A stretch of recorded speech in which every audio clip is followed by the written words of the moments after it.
get inside the mind a little bit of Roberts and Kavanaugh. Why would they side with the liberal justices? Are they trying to not weigh in on a controversial issue? Are they punting? Are they just being, well, legalistic about procedure? What are they thinking? Yes, yes, and yes. Look, some of it is Roberts's approach is typically a minimalist approach.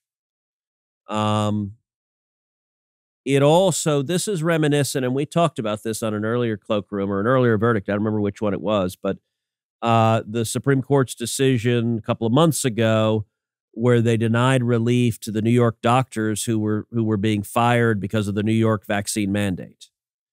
And you had a dissent from, I think, Alito, Thomas, and Gorsuch. And so, but it was just the three of them. So Barrett agreed with Roberts and Kavanaugh, and the court didn't take it. And so the New York doctors were screwed.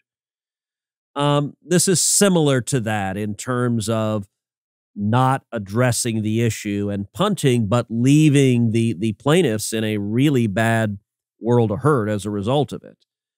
I think some of this is the approach of Roberts in particular being slow and incremental.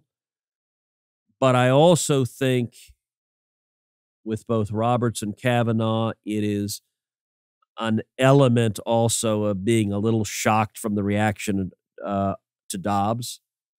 The heat the court has been under ever since the Dobbs opinion leaked, and then even more so when the opinion was formally handed down. The justices have had protesters at their house. They felt in the middle of this cauldron. And I'm proud of the justices for not changing their ruling in Dobbs after it was leaked and not being bullied by the left-wing protesters threatening violence. But I do think that reaction has likely made both Roberts and Kavanaugh more risk-averse. And so in this instance, it doesn't shock me that they're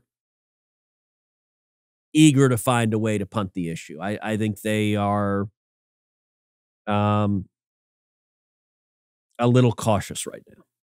So it's more of a punt versus a reflection on, say, Kavanaugh being weak on religious liberty? Yes, and I think on the merits, both of them would vote with Yeshiva. I mean, it's on the merits of it, it seems a very straightforward case. And if and when the court gets to the merits, I think it's likely to be 6-3. It actually says something that the liberals I think they would rule against Yeshiva on the merits because I think the liberals have decided religious liberty they don't care about, that you can force rabbis to embrace an interpretation of the Torah contrary to what they believe is right because when government puts its foot down, religious faith must crumble underneath that foot. And I think it is sad that the left is so willing to embrace that. But I would be surprised on the merits if you didn't have a 6-3 decision. But I think what Roberts and Kavanaugh are doing are punting and hoping at a minimum to delay it. And maybe the New York courts will do the right thing and solve it, and they won't have to mess with it at all.